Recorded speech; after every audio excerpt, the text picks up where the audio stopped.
My name is Samantha. I'm 38 years old and live in Austin, Texas, a city lively enough to hide the loneliness of daughters who always have to be strong simply because there's no other choice. I'm a financial advisor. My clients call me the one who steadies the ship in a storm, but within my own family, I'm just the responsible older sister, the one always expected to give way to my reckless younger brother, Tyler. If I had a dime for every time my mother said, "He's just confused, you have to understand him," I could have retired at 30. From an early age, our roles in the family were assigned without audition. I was the serious, quiet eldest daughter who made the adults proud. Tyler, 3 years younger, was the boy with teary eyes and a disarming smile, forgiven no matter how much trouble he caused. He once burned down the garage playing with a lighter, stole the class fund, dropped out of college halfway, yet was always excused with, "He's just trying to find himself." And me? When I earned a full scholarship, my dad just nodded. "Well, that's expected." When I worked part-time to pay off student loans, my mom only said, "You're strong, a little struggle won't kill you." It was as if every good thing I did was just my duty, while every mistake Tyler made was a forgivable accident. I still remember the night Tyler called me in tears, confessing he was nearly $30,000 in debt from online sports betting. I remember my mom's heavy sigh when I said I couldn't lend him money. "You work in finance? Can't you help him just a little?" she said, her voice cracking as if I were heartless for letting my brother drown. And Tyler? He coolly texted me his bank account info without even a thank you. Caught in that cycle of emotional exhaustion, the only person who ever truly saw me, listened to me, and believed in me was my grandmother, Margaret. That tiny woman once ran a furniture manufacturing company solo for 20 years after her husband passed. No one expected a 50-year-old widow to revive the family business, especially in a time when ambitious women were still considered too much. But she did, and she did it well. Grandma Margaret didn't speak often, but when she did, her words stuck. I'll never forget the summer I was 15 when I skipped camp to help her audit some ledgers. She didn't smile or praise me. She simply said, "You've got the mind for big things. More importantly, you're not afraid of responsibility. That's what the world needs." From then on, I spent every summer at her workshop. While my parents and Tyler went on vacations, baseball games, and family reunions, I sat in Grandma's dusty old office learning how to read balance sheets, how to ask the right questions, and how to hold my ground even when others called it stubbornness. She taught me that financial independence is the first, and maybe only, kind of freedom a woman should fiercely protect. When I turned 18, she gave me a gift I've never forgotten, an investment account in my name, seated with exactly $3,500. I had helped her tally that summer. "You earned it, so you'll know how to grow it," she said. And I did. I used it to launch my journey, earning a degree in finance, then an MBA, and later my investment advisor certification. While Tyler bounced from one community college to another and burned through cash on startup ideas without even a business plan, I worked my way up to partner at the third largest financial consulting firm in Austin. But success isn't a thick enough shield to protect you from the knives that come from behind, especially when those knives are held by the ones you love. I don't know exactly when my parents started seeing me as an ATM. Maybe it was when I bought my first house or when I finished paying off my student loans. But I knew that vision had solidified into an ugly truth the day I received the news of Grandma Margaret's passing, and that her entire estate was about to fall into the very hands she once warned me never to trust. Margaret passed away on a March morning, when late-season snow still dusted the edges of the roads. I was in San Antonio giving a talk at an investment conference when my phone buzzed. The voice on the other end, her attending doctor, softened the moment I confirmed who I was. She passed at 6:13 a.m. in her sleep, no pain. I froze in the corridor of a 5-star hotel as if someone had just punched me in the chest. I returned to Austin in silence. The red brick house where she'd lived alone for nearly 30 years felt colder than ever. The old photo frame still sat neatly on the fireplace mantel. Me in my graduation gown, her arm around my shoulder. Her smile tilted like she already knew I'd go farther than she ever dared to dream. The funeral was simple, with only around 20 close friends and family. Tyler showed up nearly an hour late, blaming traffic, wearing a brand new leather jacket. My parents, Carl and Linda, sat in the front row, trying to appear sorrowful, though my mother kept glancing at the family lawyer. The will reading was held 4 days later in her third-floor office on Congress Avenue. The lawyer, Raymond Knox, a longtime friend of Margaret's, was bald, wore a turtleneck, and had a calm but razor-sharp presence. Once we were seated, he said gently, "This will was last updated 6 months before Margaret passed. She instructed me to ensure every word remained exactly as she wrote it." My father nodded. My mother gave a tight smile. Tyler yawned. And then Raymond began. "Margaret left me, and only me, the core of her estate, the historic house near Lake Travis, the family heirloom jewelry collection, and an investment portfolio with a market value close to $2.1 million. That inheritance came with 3 conditions. The house could never be sold and must be preserved as a family landmark. The investment portfolio was to fund a nonprofit scholarship in her name, and the jewelry was mine to keep, as she wrote, to remember that the women in this family have never bowed. Tyler received a trust of $25,000, restricted for educational use or to start a legally registered business. The trustee in charge? Me. My parents were left a 2008 Cadillac, one Margaret hadn't driven in 4 years, along with a few antique ceramic pieces and a set of philosophy books she read in her youth.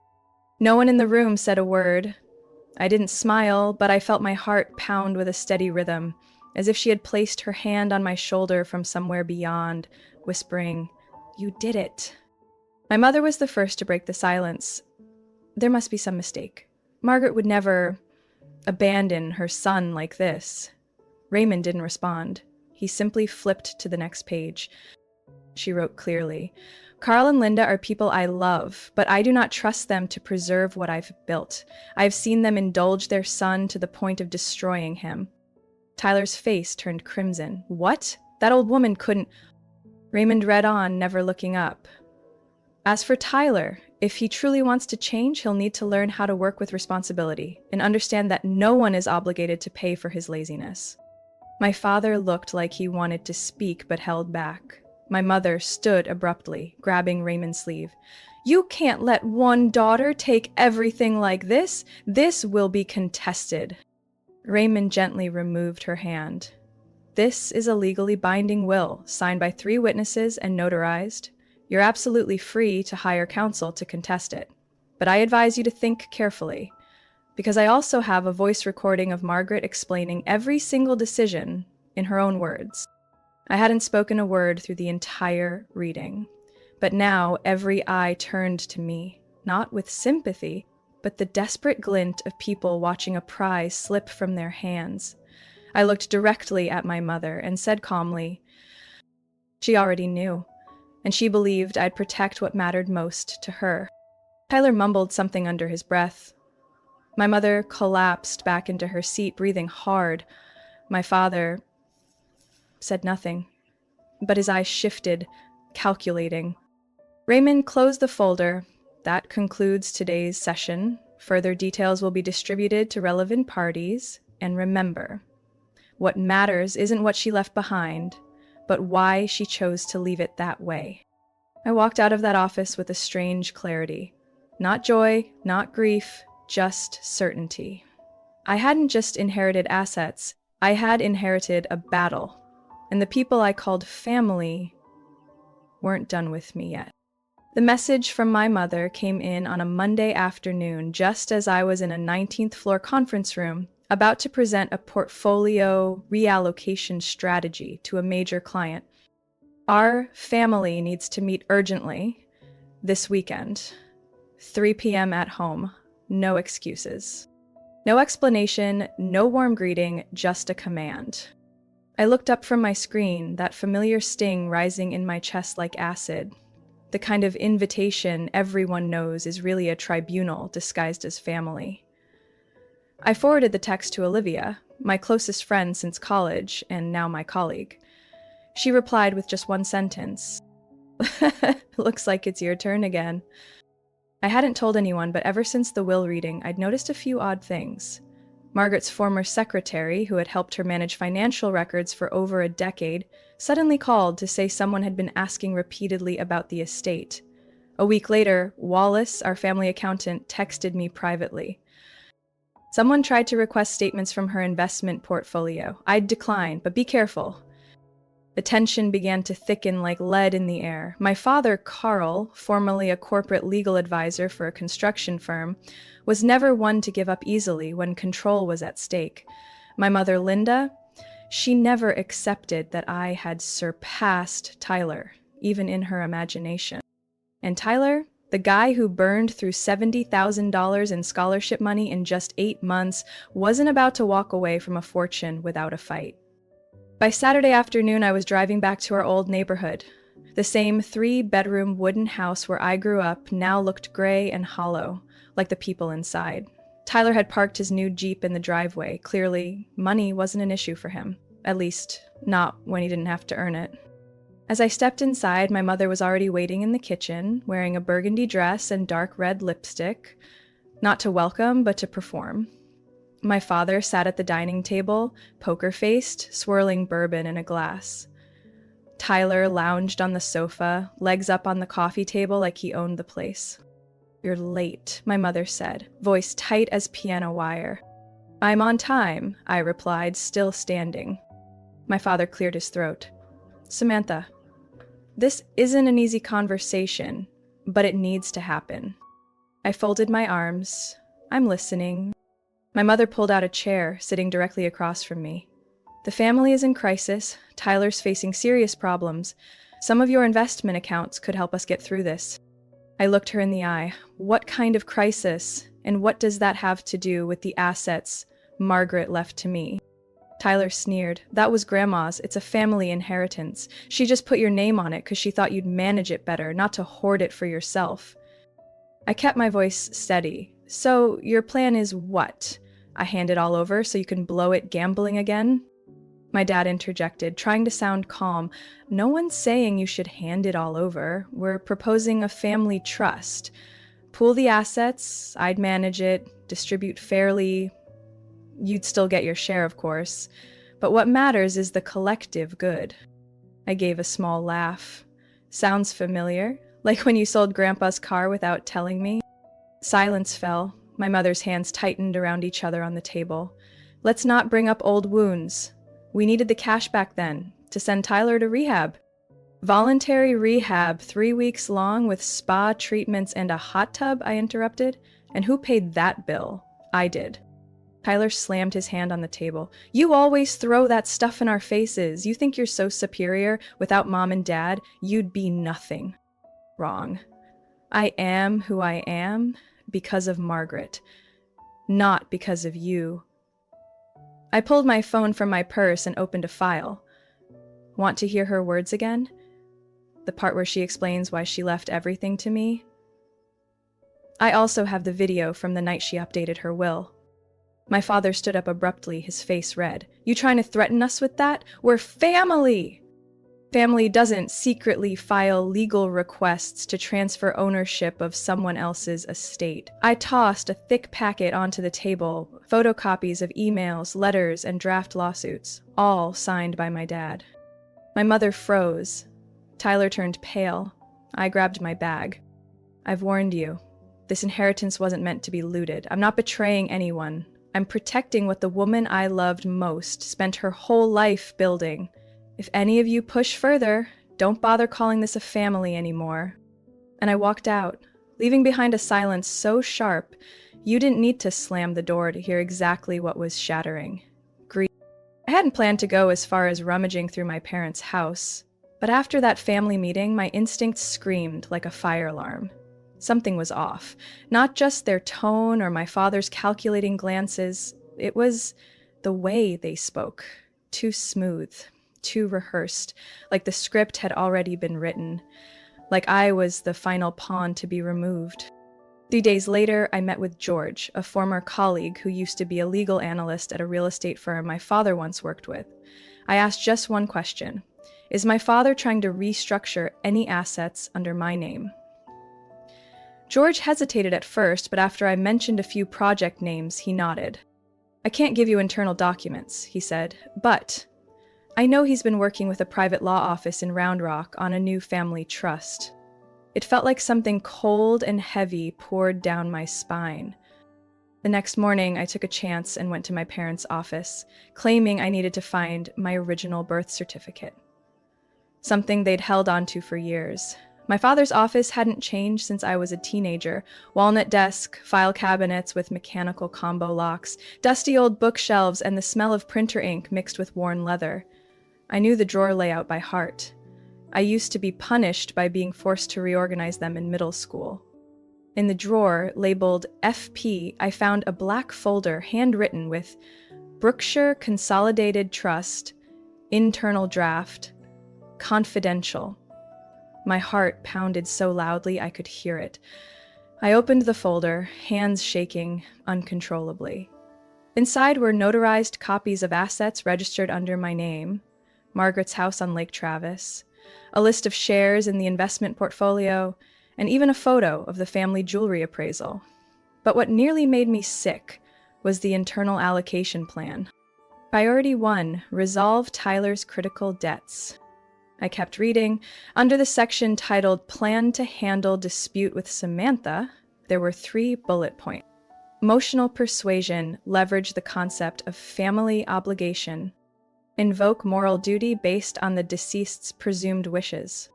If all else fails, file a petition challenging Margaret's mental competence at time of will drafting. Basis light sedatives documented in 2021 medical file. I stood frozen.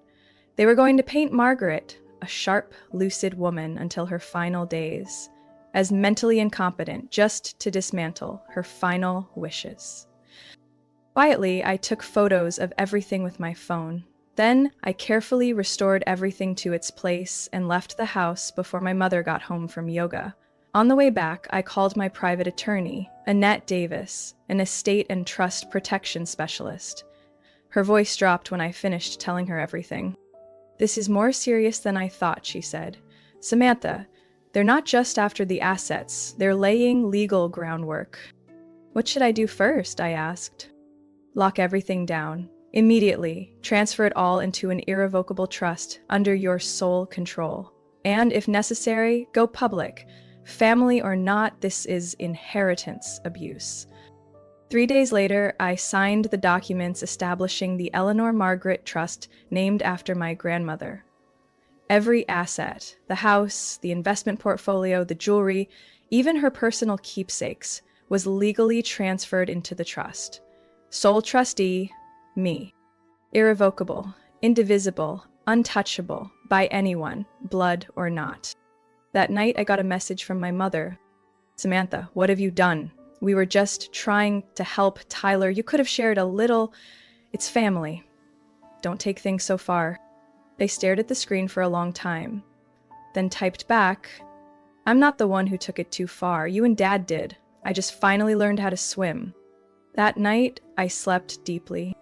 But in my dream, I saw Margaret standing on the porch, wind off Lake Travis tossing her silver hair. She didn't say a word, just nodded once, then turned and walked inside, as if finally she could rest.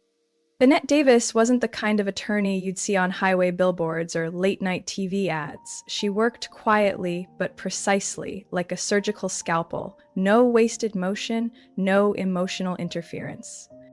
As soon as I sent her the photos I'd taken from my father's office, she said just 3 words. "We start now." We had exactly 4 days before the second family meeting. One I suspected was nothing more than a trap. This time, it wouldn't be theater. My parents would walk into that room with a legal ambush fully loaded, ready to force my signature the moment they saw an opening.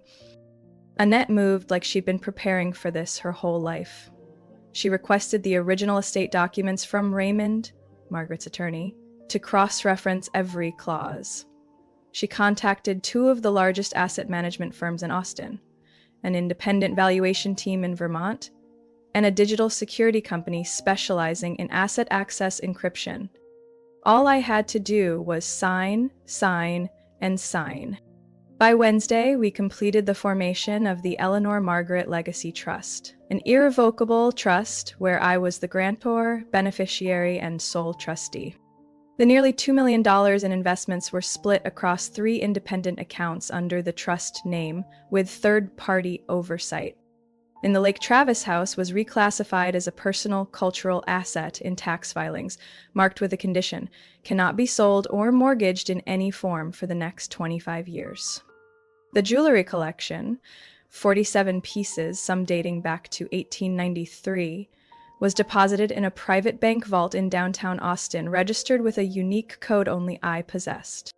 Friday afternoon, Annette and I met with Raymond at his office.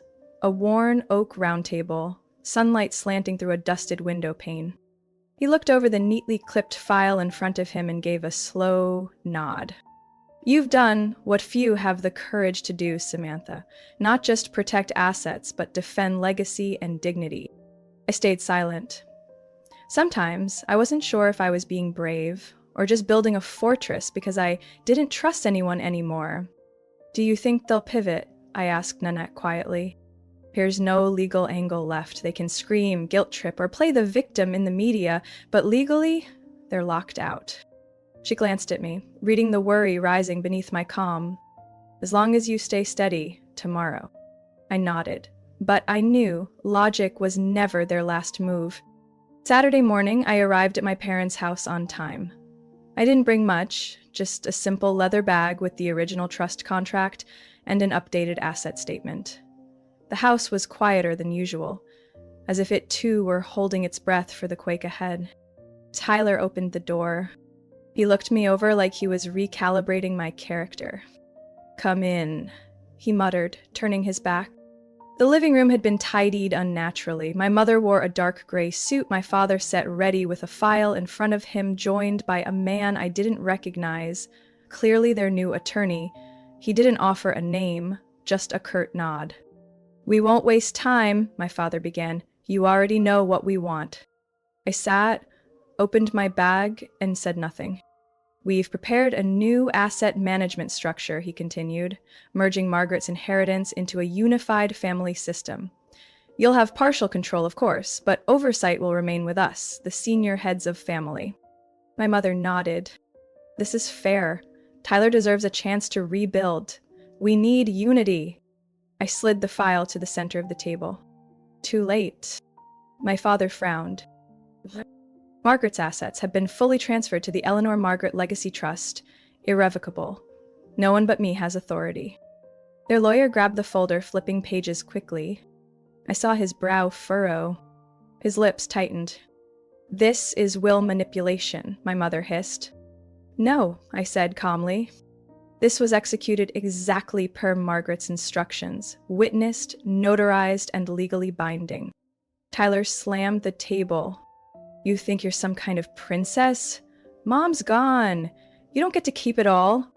I looked directly at my brother. I'm not keeping it all. I'm keeping it intact, the way she wanted. Their lawyer finally spoke, voice low. No loopholes. They've locked every door. My father stood, fists clenched. It isn't over. I stood too. I know, but I'm done. The air in the living room was so thick, I could feel every heartbeat of the people sitting there. What game are you playing? He snapped, jumping up and pointing straight at me. You turning this house into some cheap soap opera? I didn't answer. I just looked straight at my parents, the same people who had used the word family to manipulate me over and over.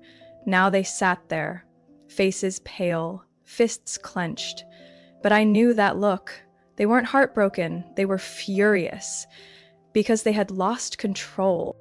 You've broken every principle this family was built on, my mother said, her voice trembling but cold. Since when do you think you're above everyone else?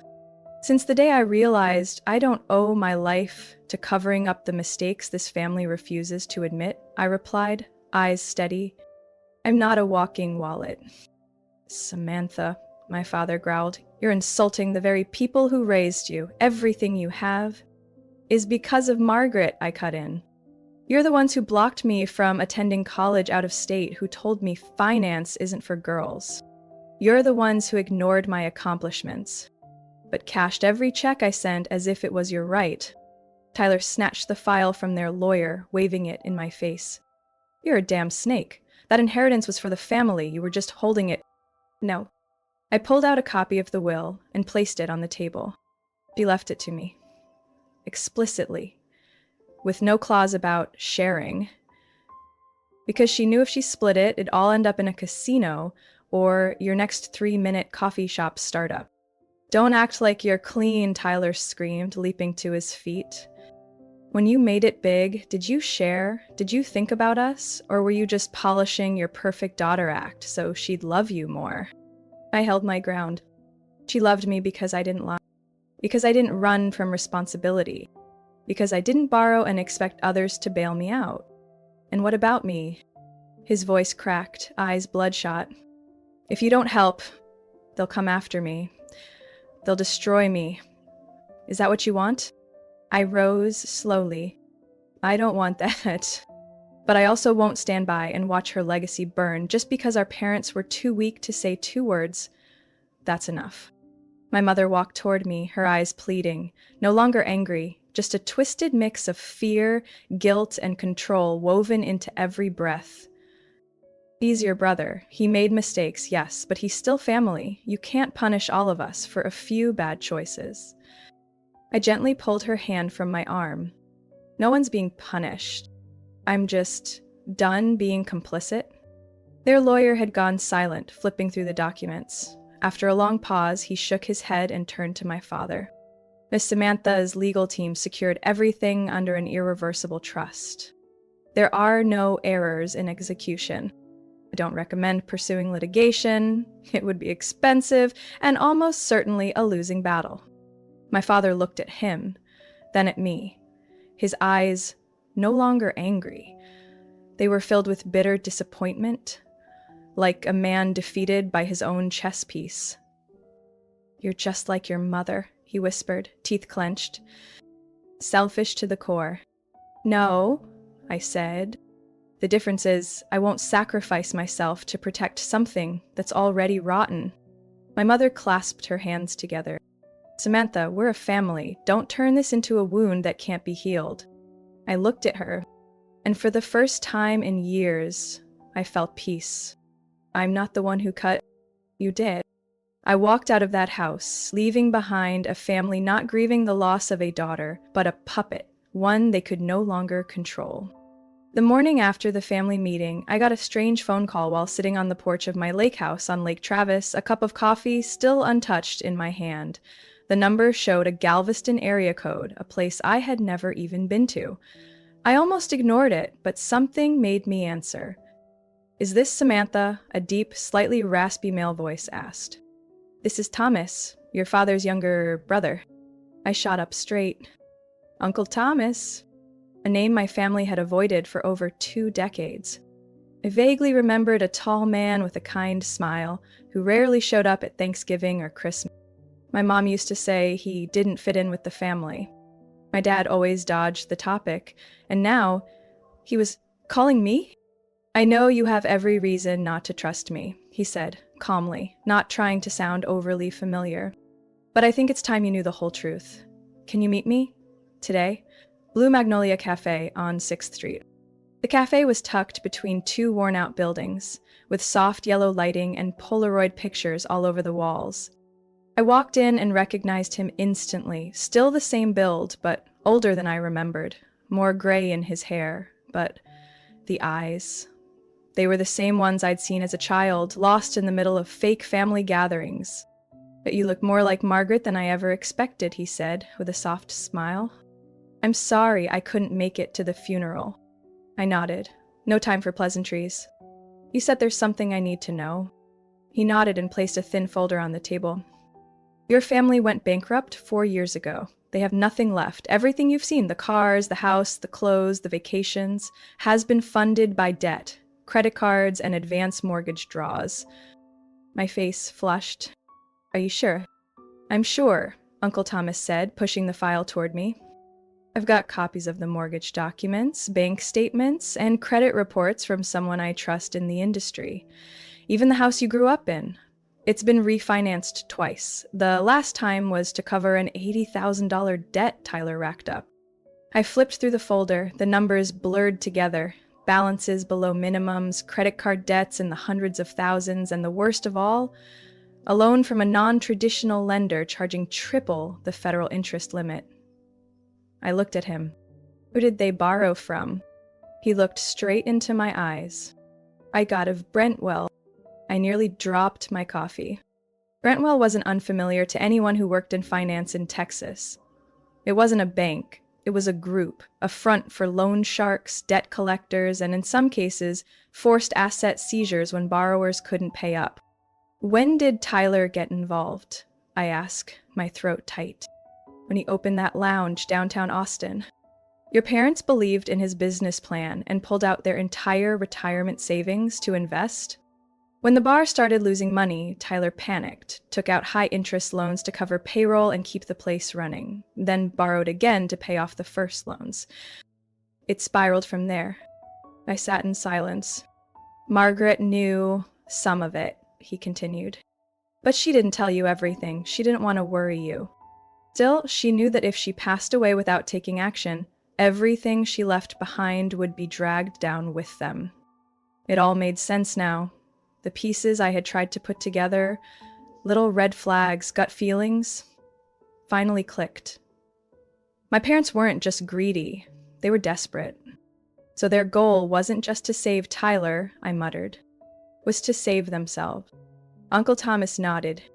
They need you to agree to move the assets into their name so they can remortgage or sell to pay off the others. If you don't, Brentwell won't sit back quietly. Don't be surprised if you start getting followed or pressured indirectly. I stared at him, trying to suppress the fear rising in me. You say this like you've seen it happen. He looked away, eyes darkening.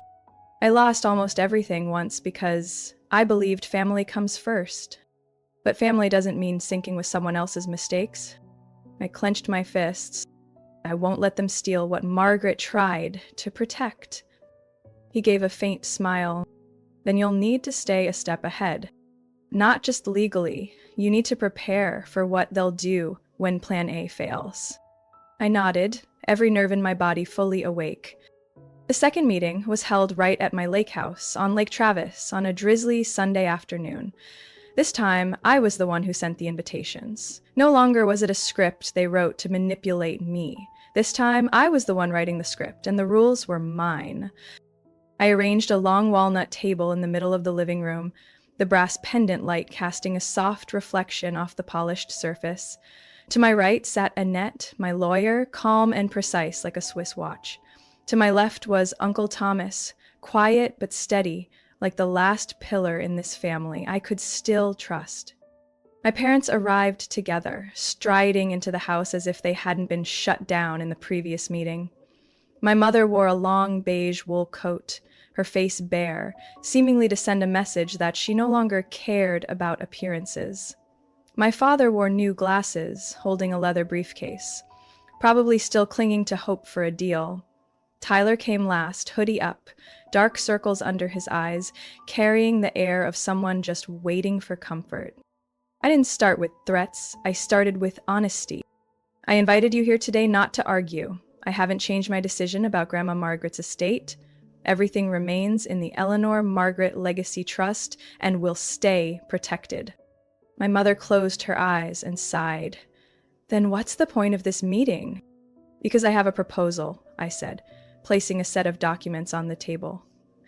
I won't use Grandma's inheritance to pay off anyone's debts, but I'm willing to offer financial help from my own savings with clear terms and strict limits. My father frowned. What terms? I looked at Tyler. You will check into a proper gambling rehab center for a minimum of 90 days. I've already booked a spot at the Ellison Recovery Center starting next Tuesday. If you drop out early, the support ends immediately. Tyler's eyes widened. Who do you think you are, forcing me into rehab? I didn't flinch. It's not rehab, it's a high-end treatment center. If you still want someone to save you, then you better show you're willing to save yourself first. I turned to my parents.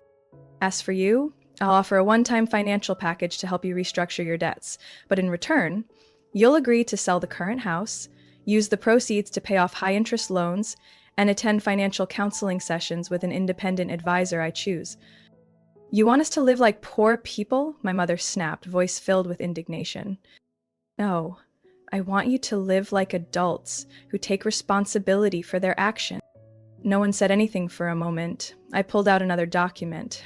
Here's the breakdown of my support. The total I'm willing to offer is $75,000 from my personal savings, not the trust. My father opened his mouth to protest, but Annette stepped in, voice steady. If you agree to the conditions, we'll sign a notarized support agreement. If any terms are violated, Samantha has the right to terminate all assistance without legal obligation. The room tightened with tension. I looked back at Tyler, his eyes no longer defiant, but laced with something close to desperation. I tried to handle it on my own, he mumbled, but everything just spiraled. I don't even know how it got this bad. I know, I said gently, because you've never been held accountable.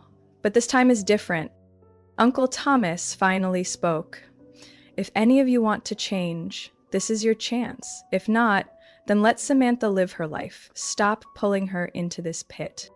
My mother looked up, her once sharp eyes now dulled. You really won't forgive us? I looked at her for a long time. I'm not here to forgive or punish, I said. I'm the only one left thinking clearly in this family, and if I don't set boundaries now, we'll all lose everything. In the end, they agreed. No tears, no reconciliatory hugs, just signatures on paper. But to me, that was the only thing that held weight after years of being manipulated with empty promises. I saw them out in silence. As the door clicked shut, Uncle Thomas gently touched my shoulder. You did it.